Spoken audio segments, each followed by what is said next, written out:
a leader is in here. He's going to come out to you. The only thing we just rely on is election campaign, and then we bring up leaders. See, the point of is from my village. The legislature supposed to become a Christian. You understand? They go to churches, they go to mosques. No. That's one of that's the problem we have. That's the problem we have. But there's money in the country, just that we don't invest. We don't try to make money. Every human being, we want more than less in economic theory. Hey, very good morning to you all. This is a beautiful Saturday, and it's the 3rd of May. Hey, if you are not born in May, don't look at me this morning. We are the May guys, you know. The birthday guys are roaming. If you are a Gemini, come on. Anyway, it is May, and it is the 3rd, and it is Weekly Bulletin, and this is the African Renaissance Television. I'm reaching you here from London. My name is Daddy Chris. Today is an exciting day. First, for those of you just joining us for the first time, this is the Weekly Bulletin. This is where we take a look at what has happened within the week. I'm going to try and put a little bit of that into perspective. I like what some of the Nigerian dailies are saying these days.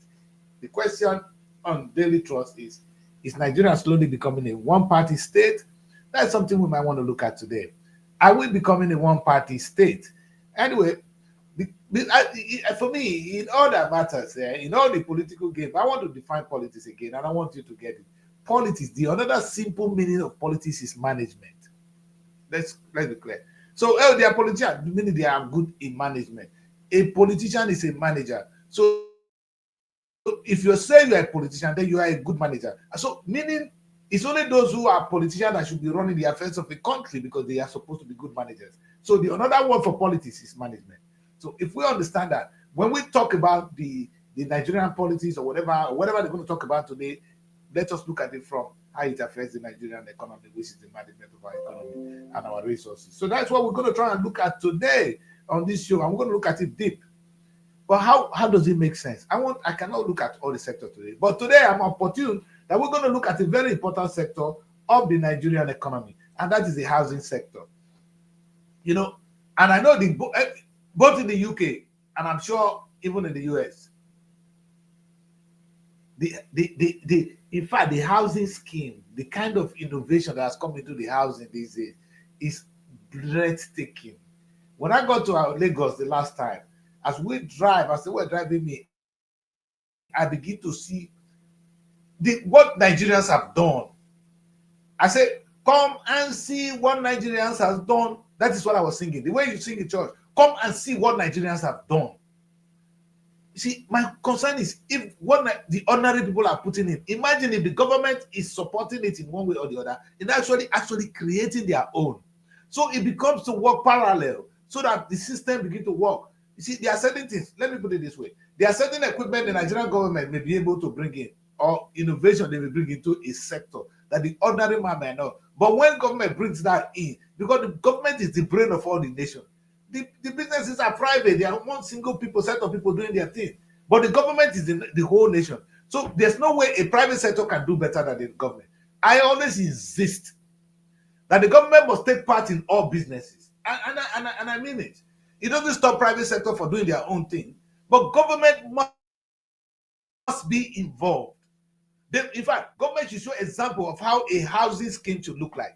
If you come to the UK, we have the Victoria housing. All the kings, they have their own housing. If you see the street of London, the houses you see, most of them were built during the Victoria era. So they tell you the Victoria house. There's a name for it.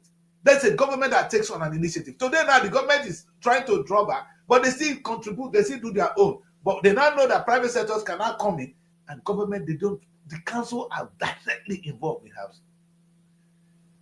Directly. So we're going to look at that today. But today, there's a set of people in Edo State. Edo my people, Edo my guys. They've come up with something that we want to see, and we want to share this with you guys today. So in the course of today's show, we'll take a look at that. But let's look at the daily. Let's look at what Nigeria is saying. Are we slowly becoming a one-party state? From the language I'm hearing now, in Delta State is because we have Delta people with me more this morning. We have Delta Sherified. Anyway, let's see people from Delta State, because without them, we'll not be able to do this. Good morning to you guys. Good morning. In Delta. Good morning. Hello, good morning. We are all Color TV. You're not certified. You We don't are have a choice. certified. Color TV, you're We there are with us following today. our governor. Exactly. Yes, sir. Anyway, for the good thing is, Asaba, you guys seem to be stable. You are happy. It's like the transition is working well. There seems to be some kind of harmony in the state. Could you say that to Baka? Baka is taking a good look at the stuff, but yes. Would you say the state? Well, I think the state has been politically stable and predictable since 1999. And what people saw as tsunami in the past 2, 3, 4 weeks thereabout, I think the presidency has also tried with some level of power management. So what people foresaw as a big fight, what was going to be a big fight between the governor that jumped ship and the leader of the party before then, talking about Omo Agege. I think Tinubu has had to display some level of tact and management in managing the situation by ensuring that yes, you are coming in, but you be above those that you said. But in terms of power and allocation for block, you have much, the block you have come to do. So that kind of delicate balancing is such that the state has remained relatively peaceful, and we want to see how this state can be rolled over and we get into proper administration so that we see more of impact of government, more of the more agenda. More of the more agenda. Let it impact on more people beyond the issues of slots and sharing and all that. Because if at the end of the day, politics does not translate into improved living standard of the people, then people may begin to question what manner of politics this is.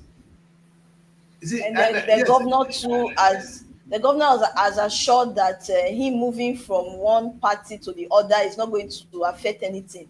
That is also going to continue to do as he has promised in regards of the more agenda in supporting debtors and everything he has promised from the beginning, the manifesto and everything, that everything is going to be the same and it's going to improve as well. That it doesn't change anything, that changing party doesn't change anything. So for now, it appears smooth. It appears smooth while we wait for the rest segments to unfold. Anyway, now the too many questions, we have them here. If your audio can be well managed in Asaba, that would be amazing. You see, let's take the APC out. These are two able gentlemen, and they are governors and the president. There's the governor of the Delta State, and that is the president of the Federal Republic of Nigeria. Like I said, we're going to look for a litmus test today for who they are. And as we take a look at today's drama, like somebody asked now, if I would become a one-party state, we don't care really. Whatever party, if you are 50-party state or a one-party state, that's not my concern. My concern this morning would be how well are these people managing our resources? Today, I said let's not go wide. Let's focus on housing. Housing, Papa Tinubu, housing. Governor Sharif, housing. Let's talk about housing. Nigerians are still finding it difficult to get a home, to get a place. The most important thing is shelter. Shelter. And the good thing about shelter, with what I have seen, shelter is an opportunity to actually create more jobs. Like I said, I drove in Lagos and I see what Nigerians have done. And sometimes I'm wondering, I'll be looking behind, I say, is it only Lagos we have? What about the rest of the country? Abuja is on top of the game. So let's give credit to Abuja and Lagos when it comes to the housing scheme. I know you have a couple in Asaba, but it has not really moved that state. I'm talking housing now. You know, to what extent has President Tinubu tapped on the advantage of housing in Nigeria? One, that's one question I'm asking. Nigeria is a big country that we should be building and building. In fact, rather than all you see a governor coming to office or a president coming to office, I want to construct from Lagos to Calabar. The same way we should see people constructing homes. I mean, countless homes on a daily basis, making money for Nigeria. Let me put it this way. Nigerians in diaspora, we spend money. We spend money on mortgage. I want to explain this so that you guys understand what I'm saying. What you do in the UK is, if you can get 10%, if the house is about 500,000, what you look for is just 50,000. When you make the 50,000 deposit, as long as you are working, you can then buy a house on mortgage, and every month you begin to pay a particular amount of money until you're able to pay. It's against the law to pay for that house for if it's less than 25 years. We don't want you to pay it for less than 25 years. This is how the government is thinking. You are how many years old? Maybe you are buying a house at 50 or 30, 35. And plus 25, you are already 60 years old. You are a wasted soul already. You're all done finished. They don't want you to have more than one house. It's against the law. Quote me, I'm a lawyer. For you to buy, you can buy it once if you have a lot of money. But for a proper mortgage organized, you expect to pay it for 25 years. So that you don't pay once and buy 20, unless you are doing commercial. If commercial, you're going to pay tax. Government will encourage that. But for individual one, which the government will encourage you to buy, they expect you to pay for 25 years. All right, let's put it this way. That is a scheme in place for people to climb into housing, have a home of your own. In Nigeria, the salary is 70,000 naira. Okay, let's say you're getting 150,000. How are you going to get a house? With this private sector, what I saw in Lagos, those houses are going for 1,500 million. Somebody on 70,000 naira. Sir, how is he going to be able to ever dream of living in a home? Meaning, if you are a Nigerian, if you are a worker, you are a civil servant, or anyway, your future is doomed. You can't get a home. And this is really disheartening. As President Tinubu embark on housing, the cost of housing will drastically fall. And it's not even bad for the private sector, because private sector will have more businesses, things will flow for them, stability in the system. They don't need to go and carry that big loan they are carrying now to build houses. In fact, they are not even coping. The truth is, they only take a land and tell you to go and buy the land and then build your house. And Nigeria is in a better position to exploit this. We have a lot of us in diaspora buying houses every day. If the government of Nigeria will come to my show, Nigeria, we can say to Nigerians in the UK, listen, come and invest in housing. Instead of buying your mortgage here, slowly be paying your £100 towards your house in Nigeria. We will all embark on housing today.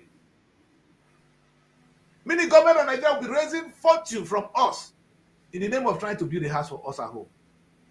Again, Tinubu doesn't understand that. He doesn't care. He has enough of oil money. Sorry, sir. That is true. Oh, but over here, the more agenda. I've never seen anything on housing. It's disheartening.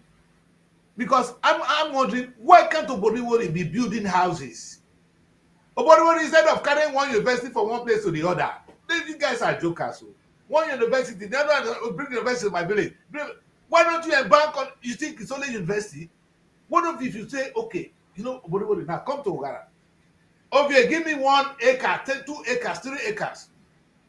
And I begin to build and sell. The money will come back. Obodiwori is not the kind of money that will not come back in 1 year. That is quick money. Because when you build that estate, we'll be buying it. And most of us in abroad will buy it cash. Nigerians will even buy it cash. Now you sit down there and you say you are a manager. And don't forget, I define the word management as politics. Politics is not about cross-carpeting. It's about management. So if it's what are you managing, sir? Is it to cross-carpet or to build bridges? Is that what? I don't understand you guys, man. I'm still confused what management is. So on today's show, we're going to be looking a very technical look at what we expect this government to do when it comes to housing. Let's even look at housing, because if we go to the other sector, we've touched it a lot. I think today we should bank on housing. You know why this is so close to my heart? Most of us in diaspora, when we work, we make money. We send the money to people at home. They even eat the money. Before you get home, the money is not there. Oh, the money they send to the house where they did the build. Another person had the issue. They didn't build it. And you can't keep people. They've dreamed you. So it has been, if the government of Nigeria now embark on this, and they come and they make sure so you can pay your money directly to the government and your house is being there, I am sure every single Nigerian abroad would have embarked on the scheme, and it might not be too much, maybe £200 a month, which we can afford. Imagine that money coming home, plus the one in Nigeria. Would the government, would that department, would that sector be making money? All I always say is, how can you, we can keep calling on the government. If they don't make money, they cannot pay. There's no way government can care about you if government is not making money. So rather than asking nobody to build bridges, tell nobody to embark on how it's going to make money. Let me repeat. Do not tell Tinubu to give me anything.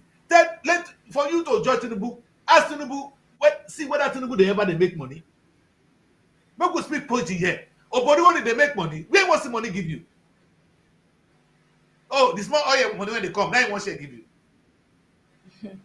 You see, so our first question is to test the simple, we call it the litmus test. When we do chemistry those days, the simplest test you test for anybody is litmus test.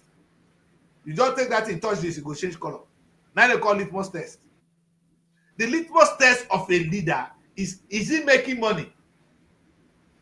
Because the word politics means management. Management is about multiplying what you have. When I tell me whether these two men, they multiply our housing sector. Let's look at housing today, because I don't want to concern me. Because I'm going to bring a young people from Edo State who have been banked on their own housing. Oh, God. They're doing something amazing. And they'll be here with us to talk about it today. And I'm wondering now, in this set of people, I'm going to really explore with them how far they are getting it, how they intend to work with government. Because a private man, let me repeat this, private people may be able to do something. Let's quote your Senate president. There's limit to what money can buy, but more money can buy more things. Like, how do you say it? I'm sure Evelyn and people in Africa can say it better. What money cannot buy, more money can buy. Good. What an ordinary person cannot do, a government can do it. Let me put it that way. You understand? What I cannot do, the Nigerian government can do it. You know why? I don't have access to what Nigerian government has. I don't have the kind of money Nigerian government has. I don't have the human beings. I'm only one person. Nigerian government is a nation of 200, of 300, 400 million people. Nigerian government can take loan. I don't have that resource. So what I cannot do, Senate president, speak that language when you're thinking, not only how to spend our money. So that's what we're going to look at today. I'll leave Asaba to weigh in on this.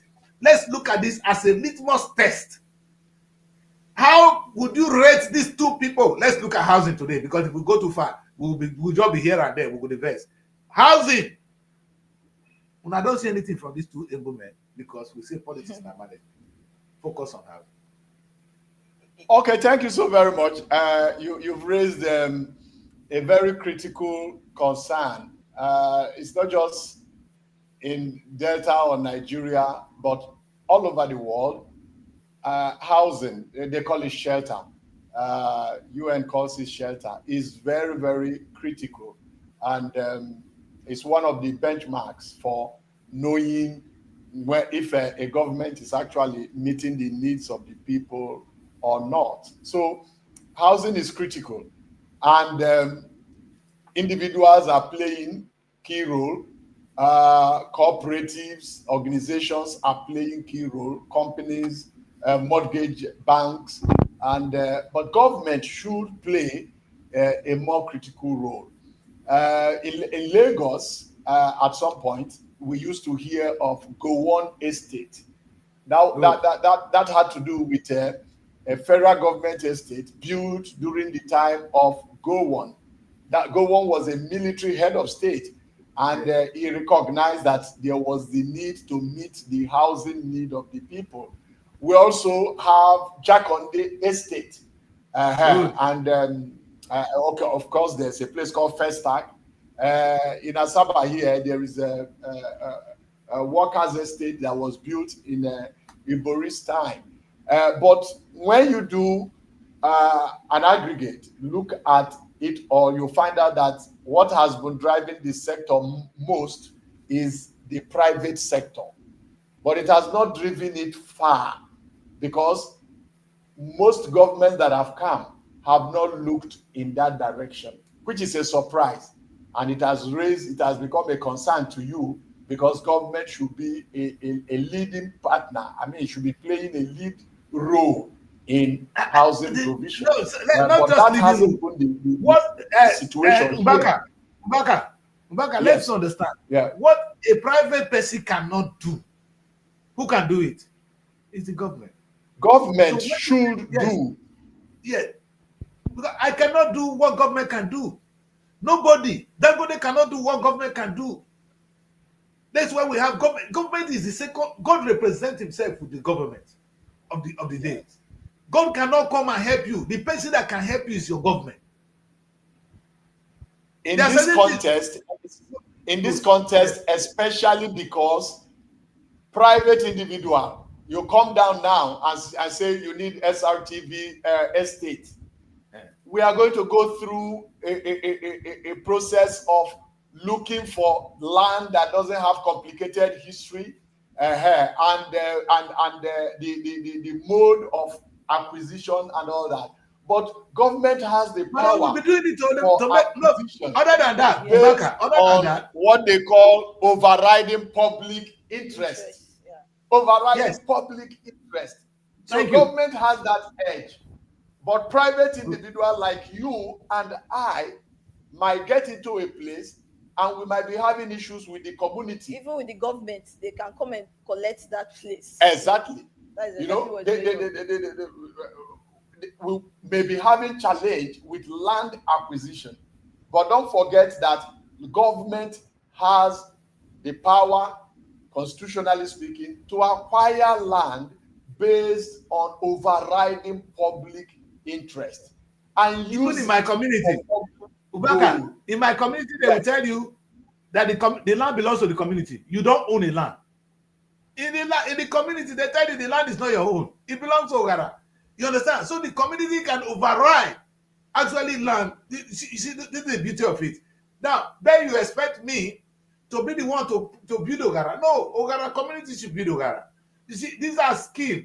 What we're looking at today is so important that if government, for instance, now, we're going to break it down. I know you are going, sorry that I had to cut you. If government will say, okay, let us do this. Community, you work with me. We want to build on one estate in the whole communities now.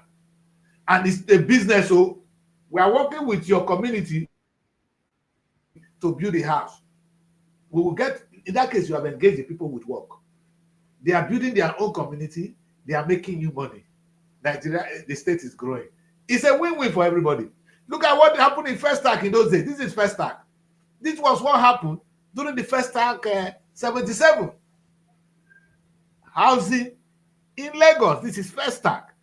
Again, you see, what you know why I take this picture? The beauty of that picture is this was the sweat of our heroes past. The vision of people past that we can see now. We're going to improve on it, but it's still there. Like you mentioned, Jakande Estate, Gowon Estate, those are good things. Where is Tinubu Estate? Where is Buhari Estate? Where is Okowa Estate? Where is Ibori Estate? No one Roboman don't ask questions like this. You go say that because of ancestors, now they can be asked. They can leave you. Finish your that the case, let the oil aspect cease and you start seeing all these things. You start seeing improvement in other areas. I think so. I agree. If the oil sector will close down today, everybody will not be talking how he's spending money. He'll be talking about how he's going to make money. Maybe that's when Nigeria will understand what I'm saying. Because all you judge when people asking, oh, but what is working? What is he doing? He's spending money. Where is the money coming from? We don't ask. When you're getting free money, how do you work? Okay, so before now, we had a set of leaders. We hope that someday we might still have, an improved version of such leader. But we had leaders like Jakande. I want to refer to him at this point, who were interested in legacy, not just in building schools, but in building estates, to take people out of the streets, to take people out of the bridges. Between then and now, our leadership values have degenerated to a point where we have estates. So we have estates, but people do it in their private capacities. Yes. There are villas in Asaba here, and it's expensive, that belong to people who were in government, you know. So they do it in their private capacity. Yes, I may not be in a position to know the funding mechanism. Was it done with state fund or something? You know, but what I think is the focus is that by the time a government like Delta State is involved in housing, then the housing will create jobs for all manner of artisans and engineers while it is ongoing. At the end of the day, it will solve a problem, housing problem. More people will get sheltered. At the end of the day, you build a house for, let's say, 30 million, depending on the scale of the house, and you sell it for 35 million.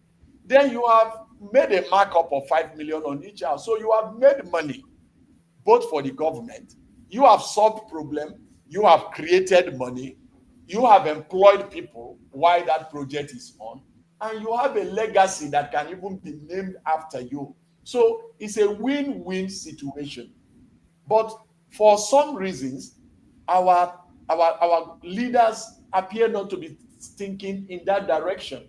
We have had some of them who gathered money here and moved over to London and other places and bought houses. Very expensive houses, you know. And we have had some who have, through prosy and through businesses that are formed with other people, companies, they have ventured into some level of mortgage here, and they have invested in housing. But something about that kind of investment is that it's not affordable to the average person. That's what I'm saying. You know, the housing estates that individuals have built in Lagos and in some other places, you see that only a particular set of people can afford it.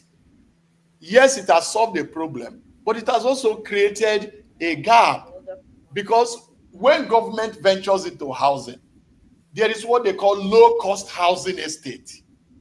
Low-cost housing estate, that even for those in informal setting, once you have a means of livelihood, there is something you are doing, and of a particular age bracket, they solve that problem, that you are no longer under the bridge, you are in there, and monthly you are paying this, and over this number of years you would have finished paying. Government has solved the problem. Medium housing scheme for people in the medium scale cadre, and of course something that is the highbrow. But what is springing up now, what we are seeing, is that houses are being built, individuals are venturing, companies are getting into, but they do it with what they call tasteful finishing, you know, because it has to be tastefully finished. And somebody gets into a house perhaps in Asaba, he takes a look at it, he says, oh man, you've just brought in New York to Asaba. What a wonderful thing. Can I take a video? Can I take a look at this place? But at the end of the day, the question really is, how many people can afford that, even to rent it? In Asaba, total package has become you don't have a millionaire. A total, what they call total package has become like in vogue now, where a landlord will tell you the value of this my house is 4 million per year. And the most annoying thing is that it's old house. If we were to be a new house, let's look at the aspect of raw materials. We know it's not easy to get, it's not cheap to get. But these landlords, they inflate their prices when it's even an old house. No, most of these ones now are new houses. But the landlords ensure that, you know, the cost of building material is also something else now. But the landlord has gone in to invest. For you to start recouping a profit or even the cost of housing, it takes years, not even in 10 years. But the drive of an investor now who goes into it is, it must be POP finishing. Yes. It must be wonderfully tiled. It must be so tastefully finished. And only the young Yahoo boys permit me to say that, Can afford are it. the ones who can afford this. But they come in there because if you say 10 million, they are ready to pay. Yes. But by the time they start misusing your property and messing up with it, you end up in court with them. You may not like it.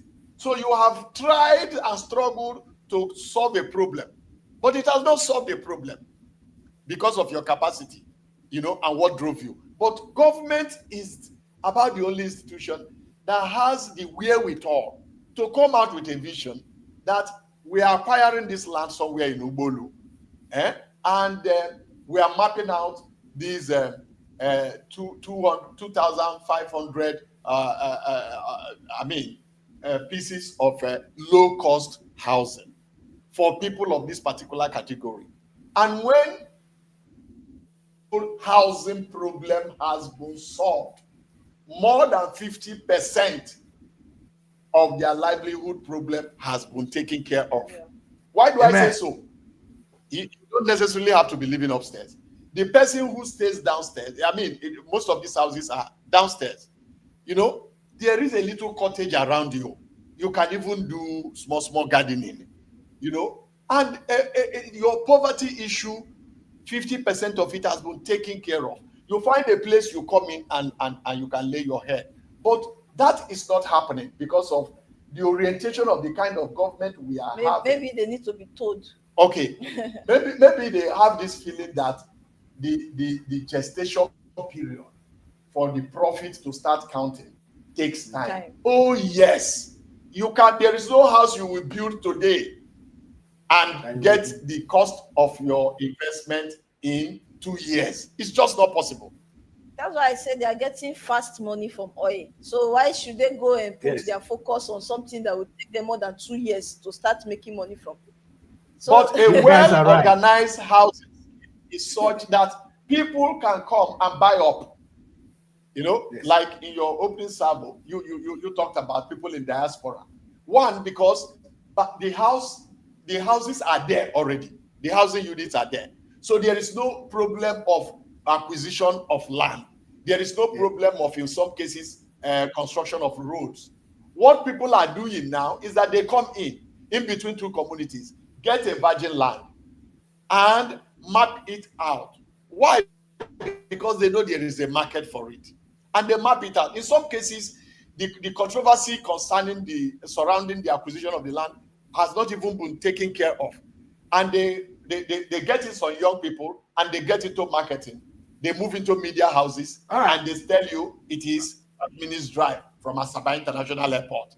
It is 5 minutes drive from so university. They are marketing it. And for goodness sake, because like where we are located now in Asaba, because of the relative peace, predictable peace, people are coming in from Lagos, people from the southeastern part of the country, are finding out that they are the investors in Lagos, but that some Lagosians are also beginning to assert themselves as that Lagos is not a no man's land.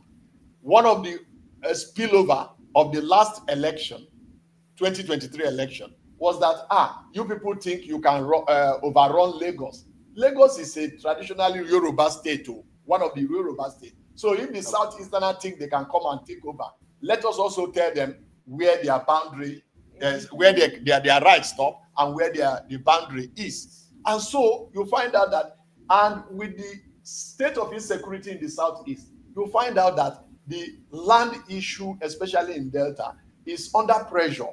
It's under pressure. And so investors come and buy virgin land and start mapping it out. What does that tell you? That housing is a critical issue. And any government that wants to wade itself into the heart of the citizen should address that. Because when you come into that, if at some point we had Festac estate, you got one estate, Jakonde estate, there is nothing wrong if we have Sheriff Oborowori estate. All right, yes. Living in there. Yes. Thank you very much. The colors of the building are yellow. Yes. And it should be affordable. Thank you so much. Because of Baka, if that's a good one. Yes, I'm hearing you, sir. I have to cut you. Okay, sorry. I have to cut you because we're having a guest and we have other. I want us to And today is a very important day. Today is World Press Day that we're going to take a look at. Because most of the things we do here, sometimes they abuse us. Sometimes they say we are out of order. Yes, there's a limit to what we can do. But again, we have certain rights as press to correct the ills in society, and most of the times we're doing it. We might be doing it wrongly. If we're doing it wrongly, we need to keep on track. We hope a lot of young people with the advent of the social media. When I talk about Press Day, I will want to address that issue if we have some time towards the end of the show to take a look at it. Press these days is not actually the traditional press anymore. It's now freedom of speech. It's no more just television or what the newspaper are writing. It's about the human right ability to express himself. And that is something I would have loved to focus on. Fundamentally so. Fundamental human right. Exactly. That led to the First Amendment in America. Yes. So what I will do is we're going to try and look at a very, very, this little aspect, which is the housing. And in fact, this is the good thing about Nigeria. Since the government refused to act, Nigerians are acting. Since government refused to perform, Nigerians are performing. You see, since the Nigerian government refused to give us pride, say that we are human beings, Burna Boy has made us proud. As Nigerian government continue to steal money and they give us bad name, people like the Burna Boy are performing on the international stage. This young boy, footballer, is performing in Osimhen, is in Turkey, making us who we are because we are not idiots. So we're going to leave the government alone.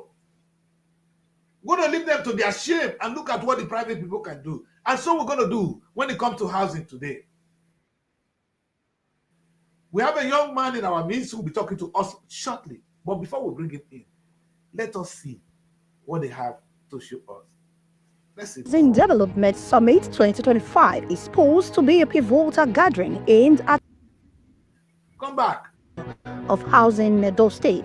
As urbanization accelerates and the demand for quality housing rises, this summit will bring together key stakeholders, including government officials, developers, architects, urban planners, and community leaders to explore innovative and sustainable housing solutions tailored to unique challenges and opportunities within the region. Key topics of discussion will include affordable housing initiatives, strategies to make housing accessible to all income levels, ensuring that every resident has a place to call home, sustainable development practices, emphasizing eco-friendly building materials and practice that minimize environmental impact while maximizing energy efficiency. Smart housing solutions, integrating technology into housing development. They say pay it in 25 years. You know, as I'm just playing this video, I'm excited. You know why? This is the kind of innovation and ordinary Nigerians will come up. He's right here with us, a young boy. You know, he's a swagalistic. He's still young. You know, I'm bringing in Ken shortly. He's going to join us now to talk us through his plan for Edo State. And I want every Nigerians to watch, because my father said that they imitate, they become rich. When you see a rich man, you go imitate him. You know what my father did? Let's do that before I bring this young man in. My father, before he opened, my father opened a mill where they were, because he started with this banker, he was making oil. Later, the man said, this thing they use leg to mash is destroying his leg. So he went and he bought the machine. He was the first to do it in my community. Before he started, he put me on his Vespa. We went to, after Olugbo, to go to meet a man who was already in the business. And the man was telling my father how the business is, what he can do. We walk around the place to inspect how that man was successful in this business. When they were going back to home, my father said to me, "Oh my man, how do you man faith? That is, you go imitate good thing, become a rich man." He went to learn, he went to acquire, he went to copy what the man was doing, so he can do his own well. And my father did it very well.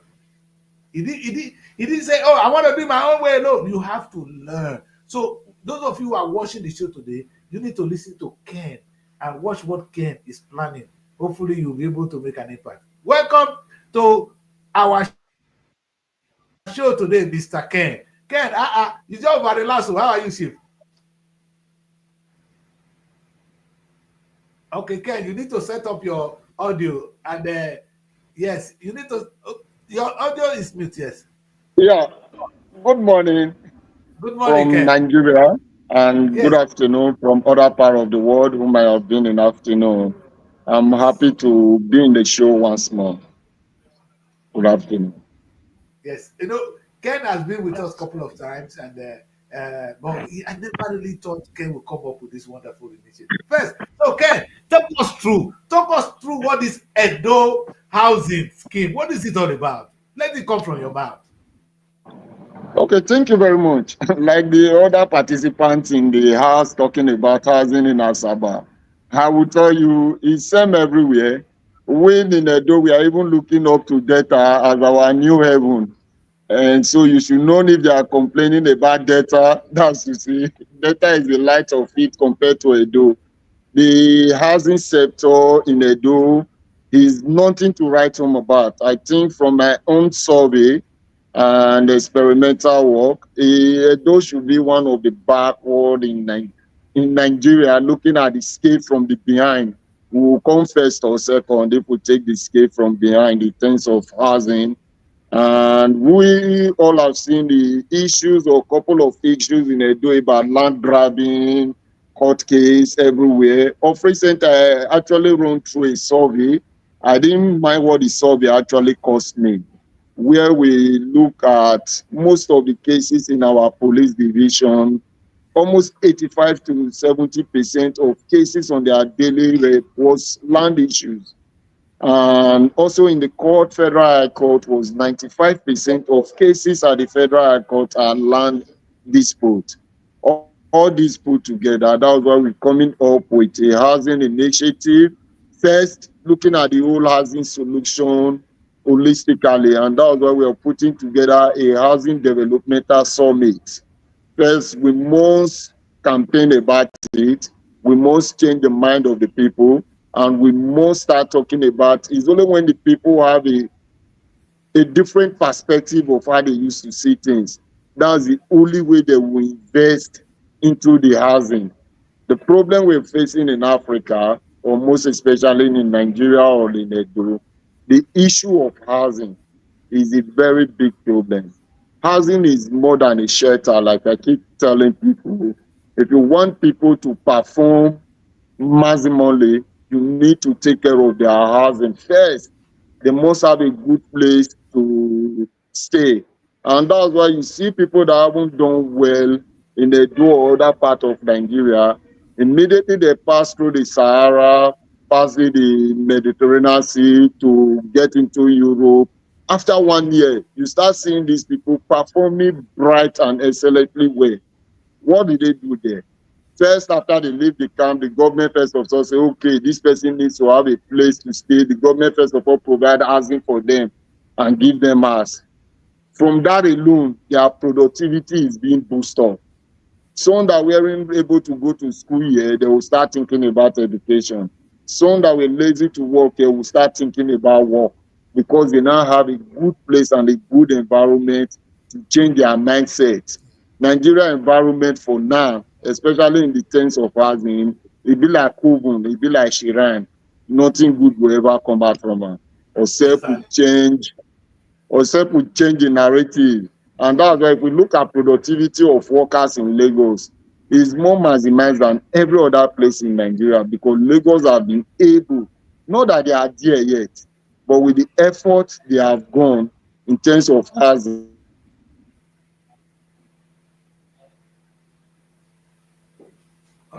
All right.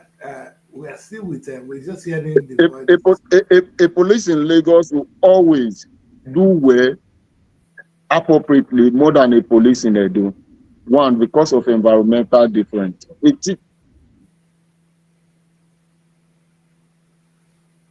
Okay. Now, Omosu Ken is talking to us. He's young and come up with this initiative, which we need to talk about. I want to follow him.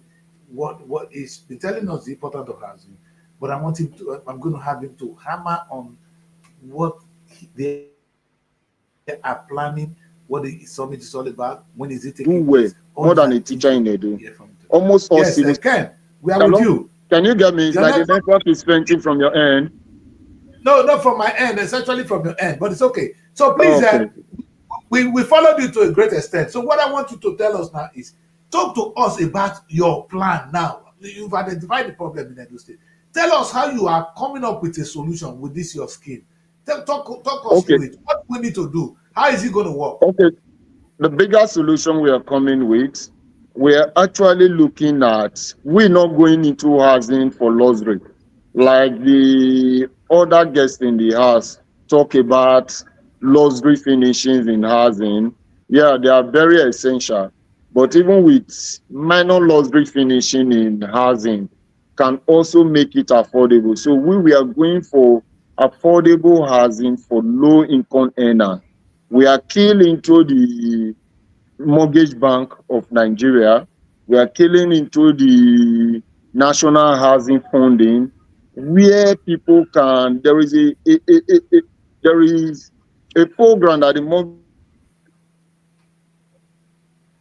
Bank is trying to run now, which is rent to own, and we are killing to it. We are partnering with them, where we bring developer. Yeah, as a developer, you cannot actually tie your money over the years, where workers pay you through stipend. And that's why we're bringing in other banks who can actually pay our developer back their money, while Mortgage Bank and the National Housing Scheme be deducting this money from workers. Automatically, we're not going to be looking at only the civil servants that are government employed, because that is actually a very low sector. If we want to look at the total number of workers in a particular region, about the one that is engaged with government is not up to 3%. But we're also going to direct another mortgage plan for those that are common workers in the street, where you can then remit as minimal as 1,500 on daily, depends on the package you want to do, through your mortgage bank. They might meet you in the place of your place of work as Olidara. You are just coming, they are coming to collect it. And there is a percentage you will get to. We don't mind, we'll give you the key to your house. You start living there, you won't have to pay rent, you won't have to bother about that, as you continue to pay that your stipends to the mortgage bank. So as part of their interest of doing business with your money, then we'll provide you a home so that you can better produce what you are doing. And this is actually a general media. We cannot actually also share all our skin on the TV No, or no, at one go. don't offload all your plan. But this is good. Yeah, but I like this. But what I just want to hear now is this is going to be affordable for all. For all. And it might look as if it's impossible, but it is not. And that is the thing I'm talking about. That is where, and the only thing you're going to tell me, as I want to tell me, because I was wondering how you're going to raise the money. But you are now coming up with the government scheme that is in place and the mortgage, because these are the only people that can put the money down and collect the money slowly. They will get more, but over years. And that is why it is difficult for private people to run it. Developers might be able to develop it. They want their money back quick. So, okay, we've developed the place. Take your money, go, Mr. Developer.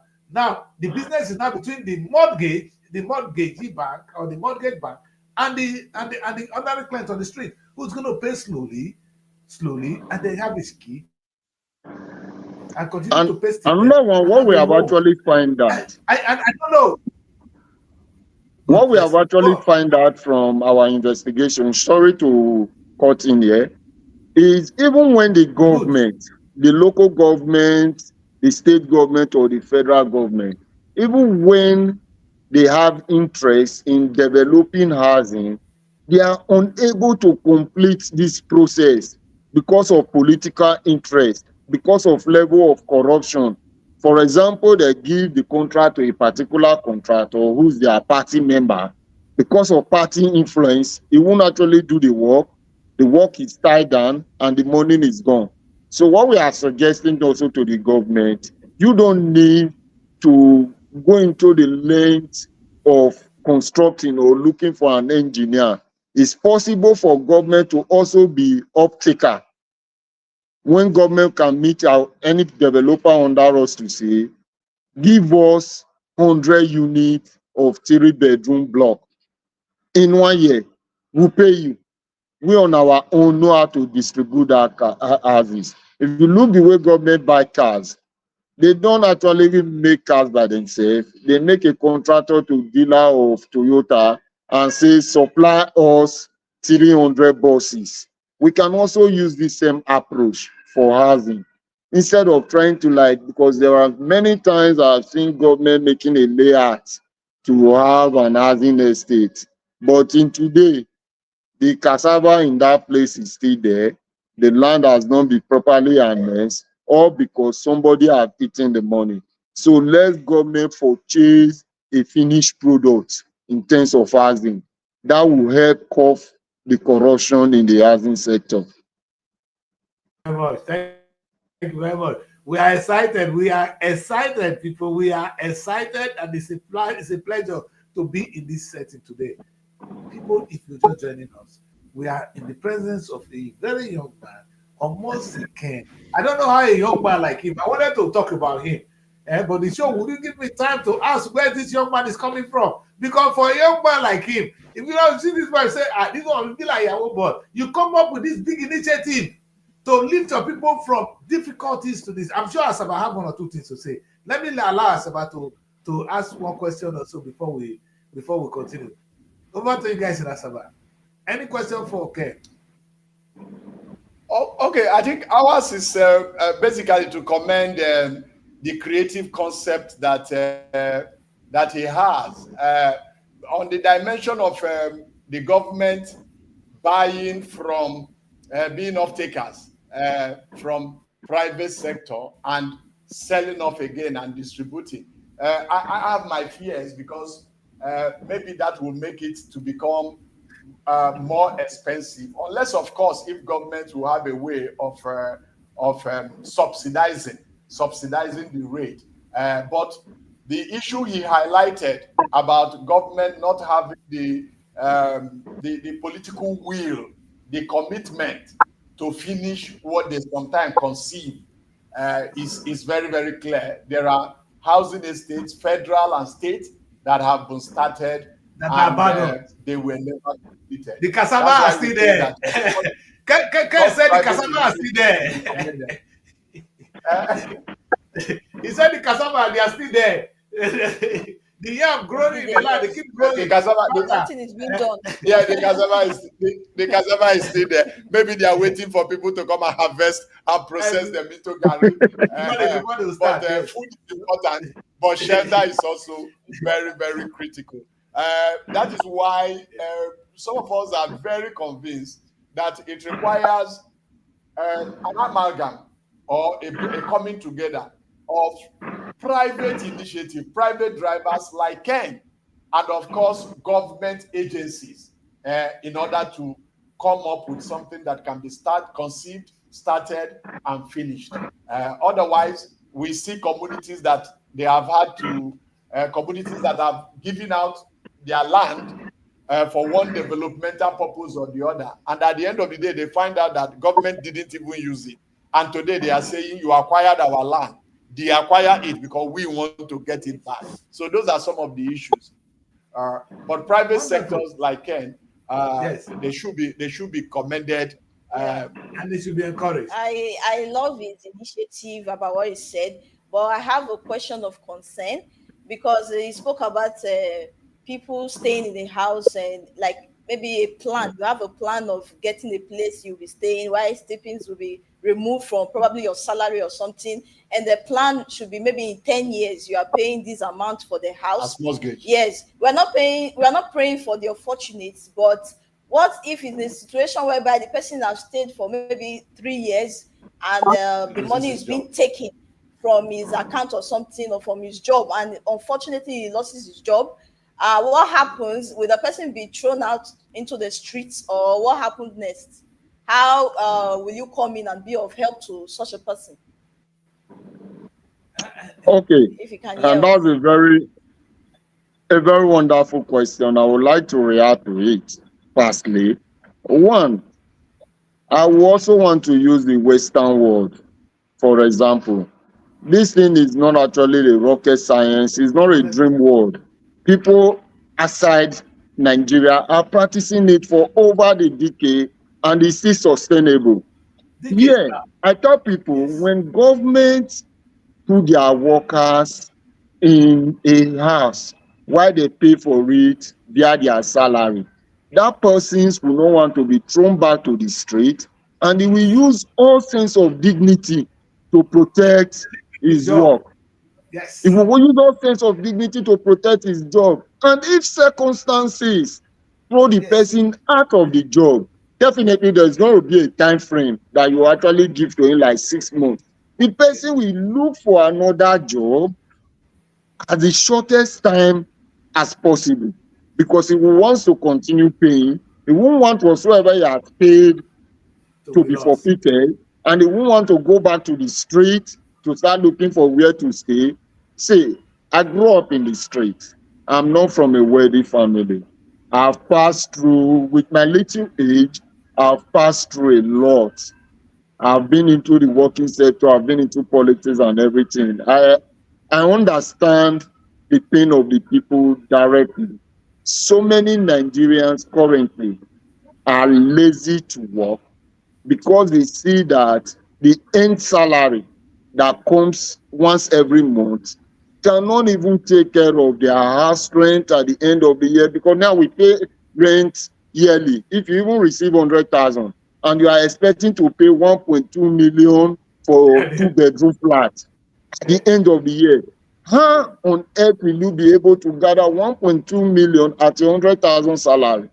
That's already a burden that you see our young people today. We are quick to judge them to say, oh, young boys, Yahoo boys, the girls like that, we call them hookup girls, wrong girls. But these people, sincerely, they are passing through a lot of challenges that if you even look at it, you won't even want to venture into working. Of recent, Nigeria, I've been saying there is opening for recruitment. Nobody wants to join. In Edo, they are still recording over 100 or something for over the year. Why? Because the whole thing is no longer, it's not juicy enough. It's not all about paying 500,000 naira. If any young man should know, if I join the army today and I make the recruitment with my salary scheme, in the next 2 months, I can be able to afford a good house through the mortgage because I'm in the military. What are they doing at home? Some of them are wasting away. They will quickly use the opportunity. And when you have the house, you can be able to put your wife and your children, and your mind is rest assured that there is no landlord coming at the end of the month or the end of the year to start embarrassing you or your family. That will make your working ability to be more productive. You'll be more willing to work. You'll be more wants to keep your job. So I'm not scared of people losing their job when they have government housing. That will keep them in the job. I've seen a situation where civil servants tell me, say, the highest you can do, they'll sack me, the work don't tire me. Because there was nothing in his life that was being tied to the work. And that was why I was able to threaten like that in the public. If his housing is tied to the house, his medical is tied to the work, he will not threaten anybody. If you even threaten him with sack, he will plead. And he wants to do differently. Thank you very much. You said something wonderful. This young man, your brain is working. You know, it's the psychology of man. In the UK, if you don't pay your mortgage in 3 months, you'll be out on the street. All right?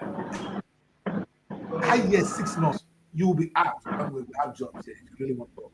But this is the truth. When you have a mortgage, not be person they tell you where you go look for a job. You lose one job, you go look for another one today because you want to remain in your home. Nigerians are the nonchalant attitude, the things we do towards work today, because there is nothing at stake. By the time my health scare, my children's education is tied to my job, I will take that job seriously. It meaning we will all be more productive. This is going to be a win-win for the government and win-win for us. I thank you, young man, for giving us that insight and good question, David. So I still want to ask where we are, because we don't have we didn't really make so much time for this show today. But I'm going to ask you this: what are your challenges so far doing this? Challenges so far. Yeah, I know. In fact, the biggest challenge so far is being a Nigerian. And we unfortunately we are unfortunately, we have found ourselves where you even go to government parastatals, for example, because you are not the one considering the idea, or the idea is not coming from their village person. At the Yes. beginning, they will clap for you, but at the end, they want to frustrate you out of it. Some will even want to see reason. We know all those things. When you submit document to civil servant and they will want you to give them a kickback before your file can leave one table to others, another table. All those are one of the big challenge. And another challenge is the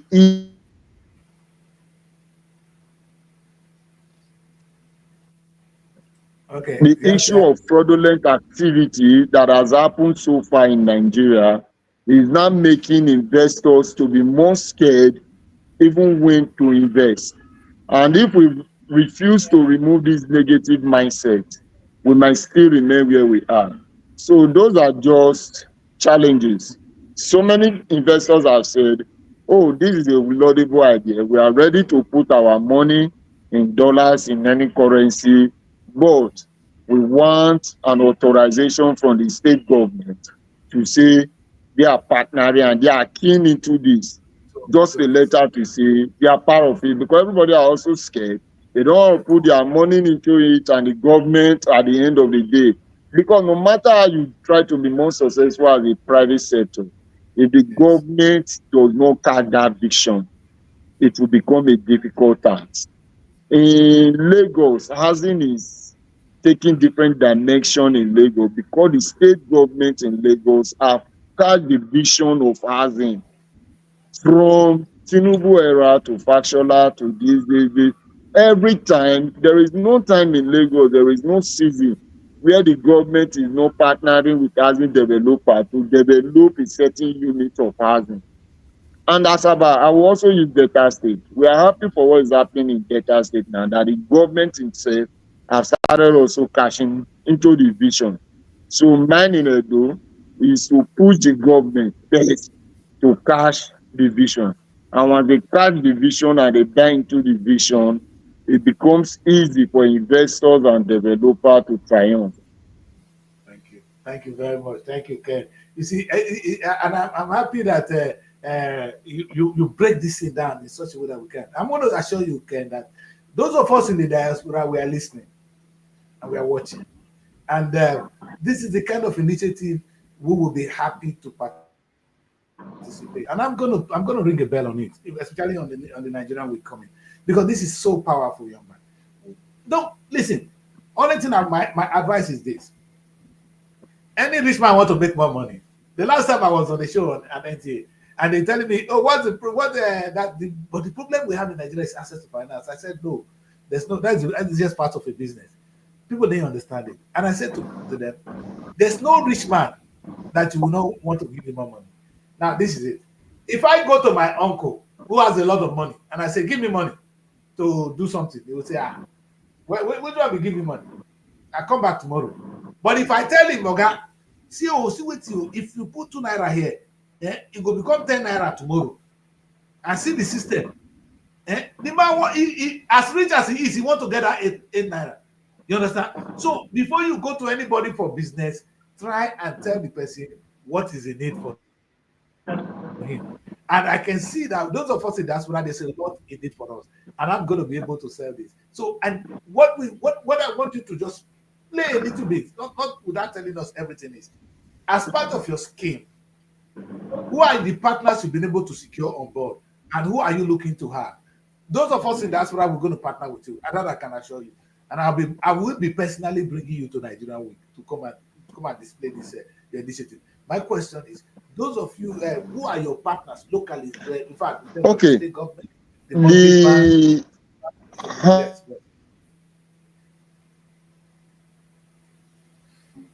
We will hear this before we leave the show. Ken is going to talk us through some of his partners. This young man is amazing. And these are the kind of things, like I said to those people who were just going to join the show, you need to listen. I gave an example with my dad, how he was able to go and learn. Go on, Ken. I'm with you. Yeah, housing is a lucrative business. Yeah, I can hear you. Can you hear me? Yes. Go on. Hello, Yes, can yes. you I hear said, me? talk us through some of the partners you see. Yes, we can hear you. Okay. I say, as you can see in the part of business of it, maybe the angle we have been talking about of development, housing is one of the most lucrative business anybody can talk about. According to Bigay, he said for you to become rich is try and search for a problem and provide a solution for the problem, and automatically that works. And housing is a problem, a big problem in Edo. Now let me talk to those in diaspora people directly from Edo. Housing is a big problem. And this individual wealth creation, like build your own small here, build your own small here, could not generate a Makes lot sense. of wealth for you. The same money you might have used in building small, if three people comes together and put that same money together and do something good. And let not forget, in housing estate or housing development, the housing himself is just a peak of the iceberg in where the money or where you make your profit from. Provision of security is another business that you will make your money from as an investor. Provision of electricity, utilities, waste management. These are part of the service of the estate. Provision of internet, provision of gas. These are different sectors within the housing that somebody can dive in as a business. For example, my present housing I'm developing and it's going to take over 80 families at a same spot. And you know what we plan to do? We are not planning for any of them to be running with their 10 kg gas cooker cylinder to go and feed. We are having a central gas line to all the housing where we meter the gas line, they pay for it. Everybody is not going to sink their borehole. We are having a central water filtration plant that will serve the 80 families where they pay for water at the end of the month. These are businesses that experts in this area can venture into, so can have. But part of the housing himself, people will also look at it, and if you give housing to a mortgage, and how long will you going to recoup your money back? If you give housing to mortgage, you will recoup your money faster than even you build and you are renting out. You will recoup your money, still the same thing. The difference is this one come in bulk. Turnover is the source of business. If you have 20 persons that are remitting 1,000 naira to you every day, that's already 20,000 naira at the end of that day. And if you multiply it by 365 days, you know how much you're making. While somebody who have one, who is expecting to make 2 million naira at the end of the year, you won't be making money more than the person. So we are looking at turnover in the business. And as we said, we are not also looking at people trying to put finance. When you're solving problem, don't just want to make it. In business that you put in 1 naira today, and your mind is telling you in the next 2 days, you have to make 20 naira. That's MMM. I can use my hand to beat my chest that I was one of the young people in Nigeria that didn't participate in MMM because we know. They tell you it's not going to work. Well, you guys can hear this young man. You can hear him. You can hear him. He talks from the center. He knows what he's doing. I am proud of you, young man. You know, anywhere you are today, because I want to have him before. I have 1 or 2 things to share with him. I know maybe has about it to do, but I want to share his contact with you. I know you can go and Google him. His name is Omar Ken. He's Soa Estate Limited, but I'm going to share his contact. I want him to say it to you so you hear from him. Hey, before I'll bring somebody on my show, know that I must have vet him. The young man is real, and I'm really proud of him. And like I said, I will continue to have him on the international stage and look at it. And though people, you are so much in the diaspora, this is an asset. And if you have this kind of asset at home, this is your business. Like he said, the housing is a big scheme. It's a big business. He is the business. You see, you know the problem. There could be these ideas flying around, but you need somebody to make it work. Without somebody to make it work, it will work. This young man, you can see he can stand the tension. He can stand the trouble. When the first time he come to me, when he told me that, I told him, "Why are you going to raise the money?" When he began to talk through because we do mortgage. Yeah, I understand what mortgage is. You understand? I understand the whole scheme. I was like, wow. And then we shared some ideas, and today I bring him to the international stage to share this content with you, and we're going to have more of him. And before the show will end, I will take my time to try and bring his contact to you all, so that in case you want to reach him before you see him in person at the Nigerian Week or any other event we should be organizing, you will have the opportunity to do so. But in the meantime, this is the weekly bulletin, and I think we'll be rocking the floor. As about 9, we've been trying to make sense of the day. Like I said, today is still World Press Day. We're going to try and quickly take a look at that towards the end of the show. But before we do that, let's take a quick break. When we come back, we'll be taking a look at the papers. Ubaka will run us through the papers. I will look at World Press Day together. Don't go away, stay with us. Nigeria Week London 2025. It's time to celebrate the pulse of Africa's most exciting nation.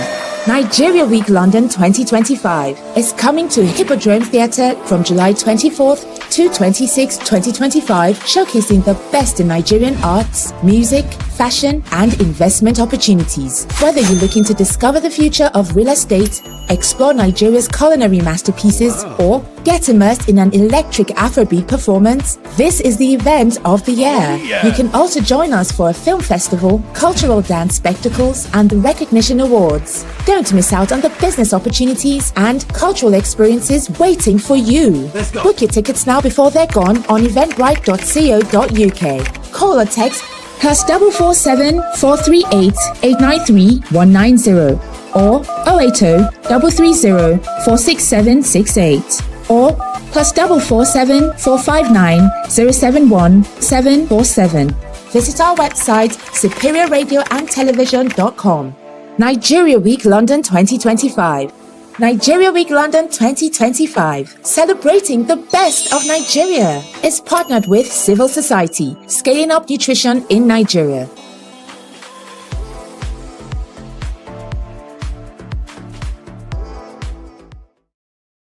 Welcome back, people. Welcome back. This is the weekly bulletin. It's Saturday, and this is the work of my birthday. I'm excited. I love May. You're not born in May. Emily, look the other side.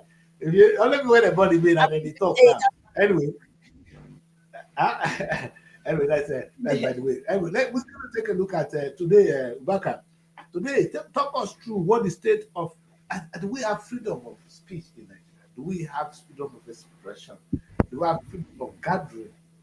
What is human rights situation? Knowing what today's day stands for, I think we might want to continue this on Monday. But how is our freedom in the Nigeria state today? Because one of the papers, I think is saying that Facebook Tribune, saying Facebook and that another may leave Nigeria because of a fear of ban. What is going on, sir?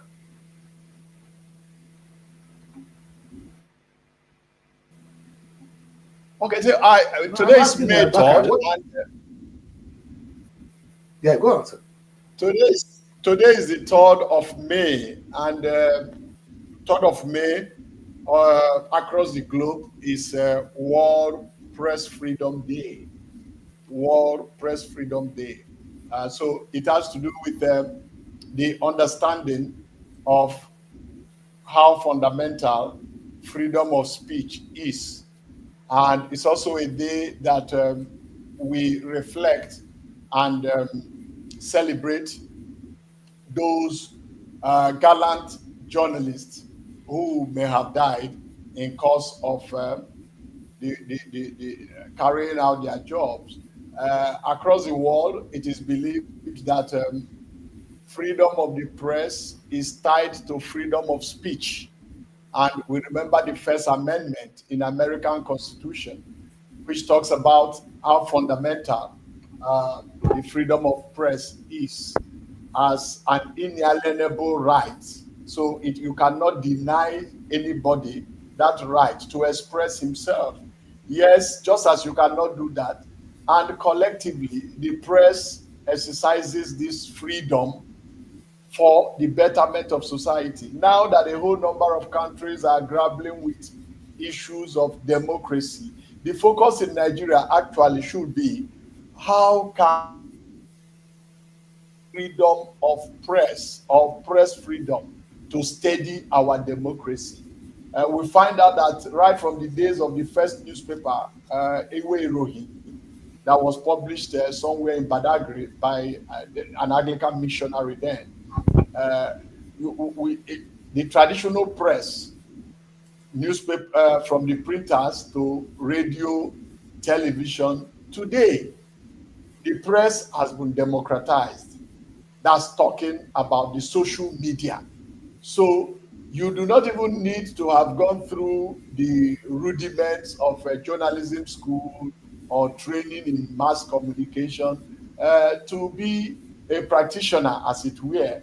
But in all this, how do we collectively ensure that people are not gagged, that people are free to say it the way it is, and that there is no suppression of the truth?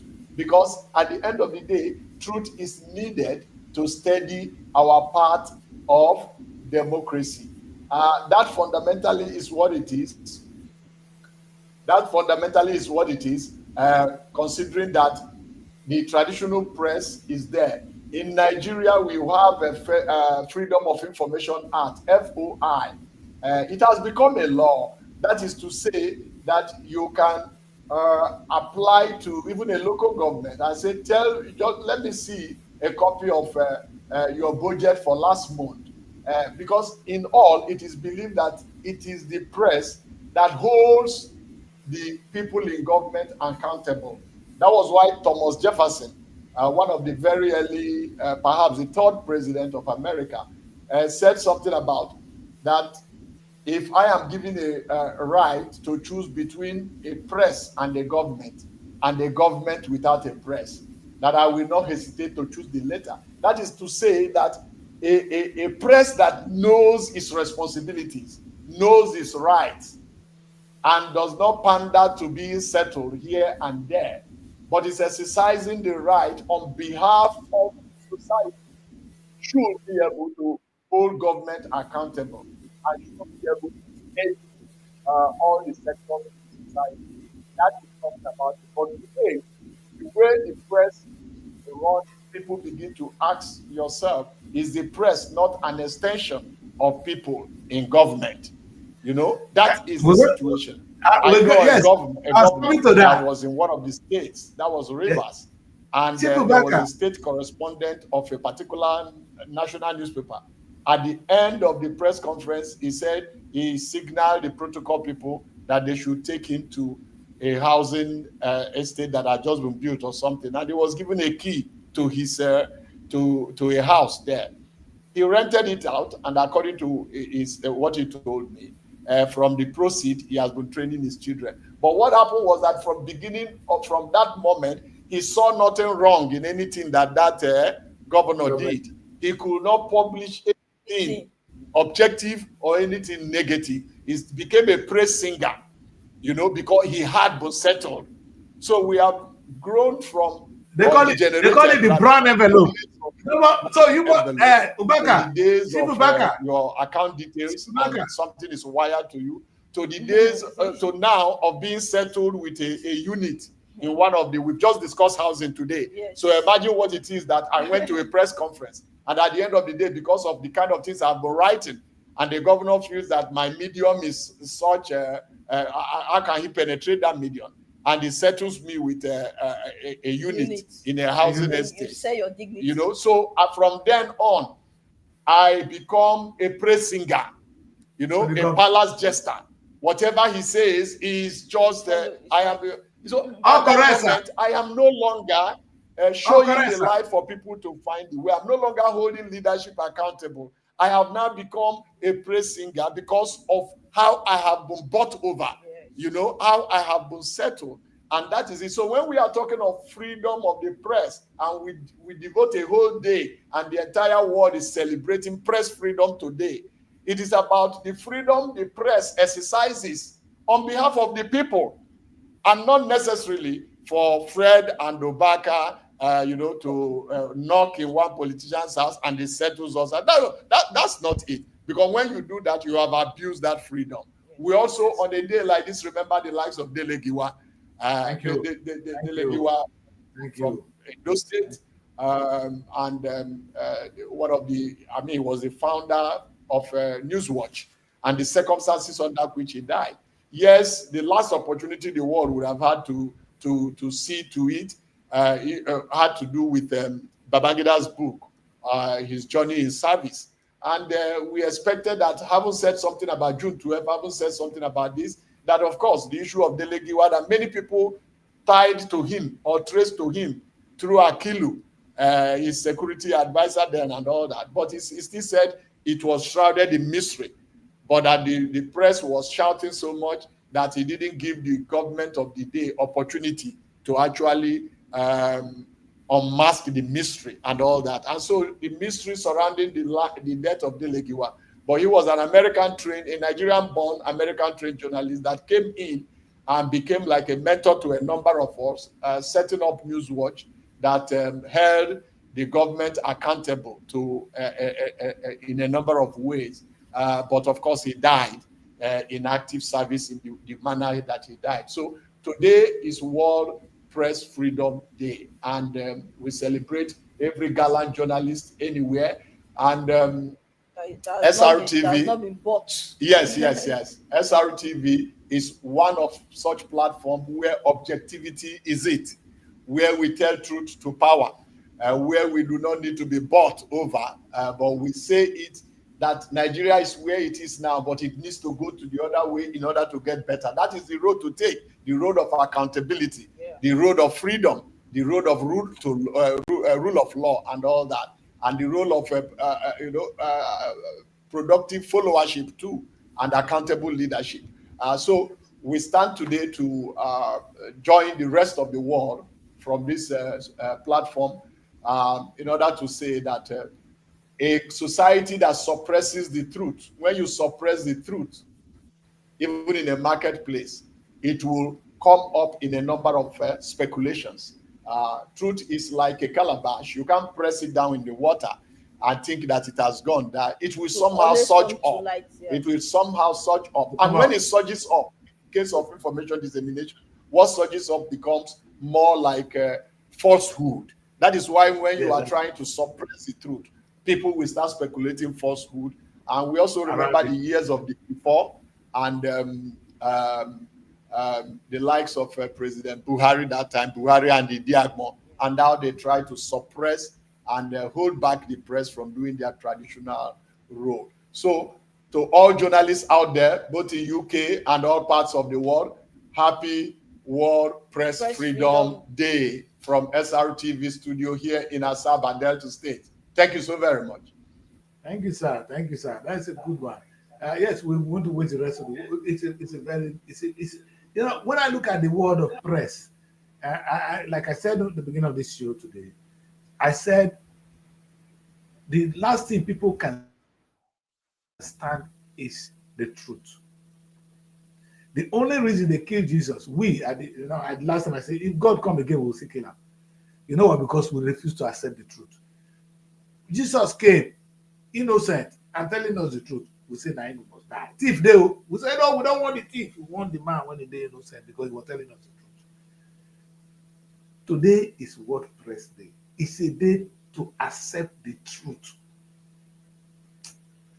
Let me repeat. Today is World Press Day.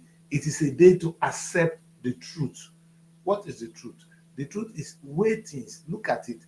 Those of you that wear the garment of the press and you collect brand envelope or the key to the house like people who have graduated, you just sow the destiny of your children. Jesus was so stick to the truth. They could have, if they There's nothing. The devil even bribe Jesus. I will give you this whole thing if you just bow down to me. The man said, get beside me, Satan. Do you understand? So you are here as a pressman to speak the truth, because the truth is what the society need to move forward. I'm happy Chief Ubaka identified the sacrifices of people like Dendele Gura. These were people that came to Nigeria. Try. Those days I was young when this newswatch team came. I would say the litmus test, Babangida, the litmus test of every next administration is to identify who killed Dele Gura. Dele Gura will go down in good book. I have been to his village. I studied that with you, so we used to drive to Dele Gura's village. And this man died. He died in active service, and it will never be forgotten. Babangida may not have died then, but he's going to die soon. Look at him.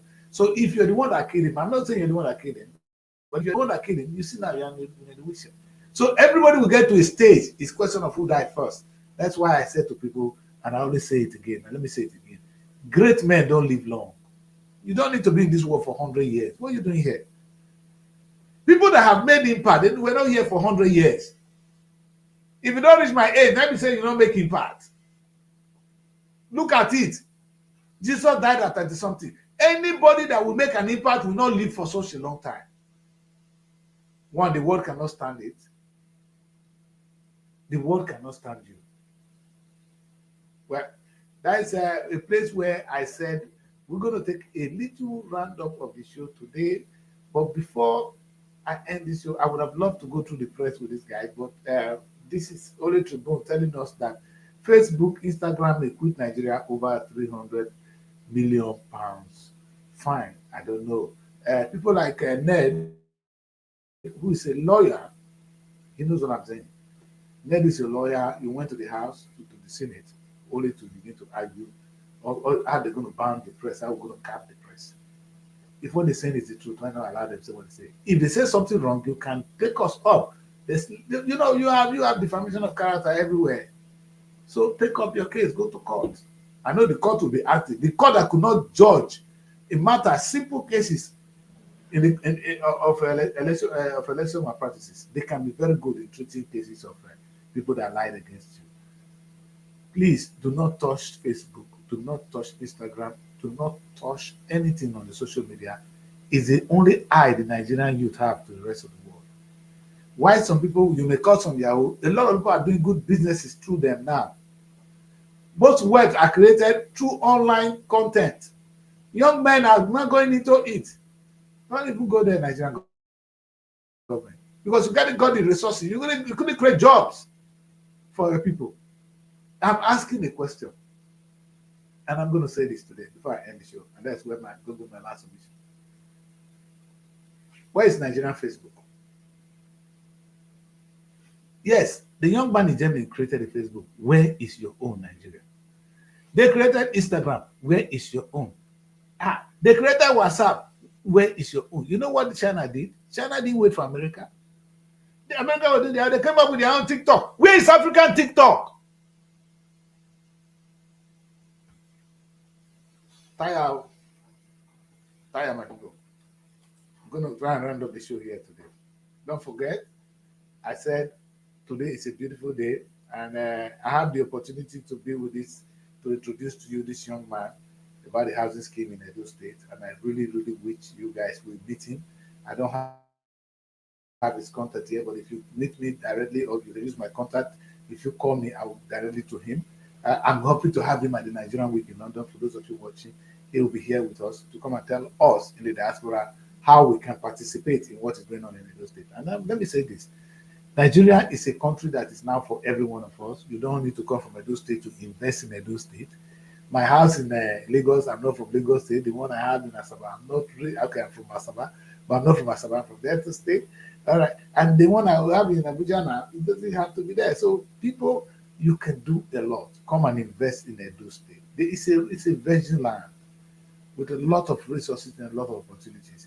And I'm sure those in diaspora will not allow this opportunity, this vision to die. And let me say this. When I started the show, I was talking about the reason why government should participate in things like this. Because government, I want to let you know, Mr. Governor, that other than God, You are the God of Edo State. Let me repeat that. The only person that can solve Edo State problem is the governor. God, governor. God, governor. GG. G-O. Start outside with Joe. O. God, government. Governor is an important person. He's an important person. The governor, you are next to God, meaning you can do something. The young man has come up with this initiative. The only thing that's going to make it work is if you buy into it, like the boy said. Please, don't care where the party is coming from. Leave that thing. It's too childish. It's too local. Look at the bigger picture. We need housing in Edo State to project the state to the next level. Like the young man said, oh my God. When you have something to, there's a win-win situation in this case. Government, if Edo State people now have a mortgage on their shoulder like we have in the UK, you go work home. That's how they tie you down in London. Before you know you don't owe. Because you'll be paying for your mortgage. You'll be loyal. You go to your job because you want to maintain that opportunity given to you, which is the mortgage. Nigerian people, let us give our citizens opportunities to be responsible. Let me repeat. Give Nigerians opportunity to be responsible. Meaning when you give them that mortgage load, as they are staying in a beautiful home, they have the responsibility now to keep staying there. And that is maintaining job and being good citizens. That's where I'm going to end the show today. My name is Chris. And we'll be here again on certainly on Monday to start a new week. Like I said, if you're not born in May, look the other way. It's the month of our birthday and we're all celebrating in advance. For those of you who are Gemini, I will be dancing this year. I'm getting old, but I don't mind. So now, so God one. That's why we end each other today. I'll see you on Monday with another good week to look at Nigeria moving to the next level. Because we don't have a choice. We get to move. I love what they say. No matter what you do, keep moving. Nigeria will all keep moving. Where we're going to the promised land. Exodus! We're going to our father's land. See you on Monday. Bye for now. Nigeria Week London 2025. It's time to celebrate the pulse of Africa's most exciting nation.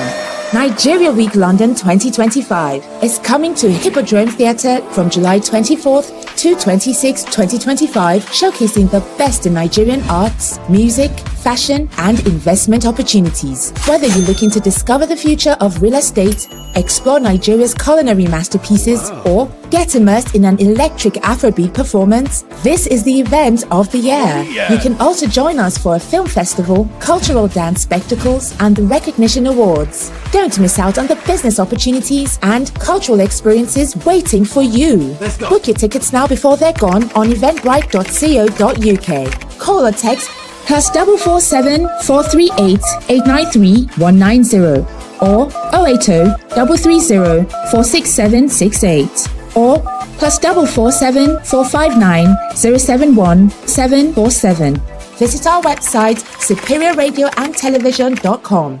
Nigeria Week London 2025. Nigeria Week London 2025, celebrating the best of Nigeria, is partnered with Civil Society, scaling up nutrition in Nigeria.